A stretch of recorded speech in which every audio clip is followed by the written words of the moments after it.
La formule est un peu la même que tous les années, c'est-à-dire que je prends un certain nombre de courts-métrages, cette année un peu moins de 30, et je les assemble un peu comme si on regardait la télévision ensemble. Donc les films eux-mêmes sont intégrales, c'est-à-dire ils vont du premier logo au dernier générique, mais entre chacun des films, j'ajoute des textures de statique, un peu comme si on changeait de poste. Et entre chacun des films, j'ajoute des fausses publicités, des extraits de films, des extraits de bandes-annonces. Donc la soirée au complet simule vraiment une soirée où on zappe. Donc, le cinéma hall devient un grand divan de 700 places. L'idée, c'est de créer un événement où on parle de culture populaire, où on s'amuse, où on critique un peu la télévision, ce qui fait que je fais toujours une belle place dans mes programmes pour les fausses publicités, les fausses bandes-annonces, les fausses émissions de télé.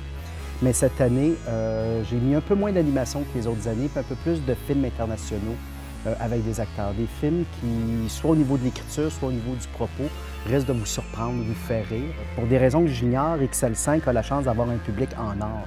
On se croirait un spectacle rock, on se croirait vraiment, le public embarque au quart de tour, est extrêmement démonstratif et tout ça devient contagieux. Donc ça devient vraiment une expérience festive et collective.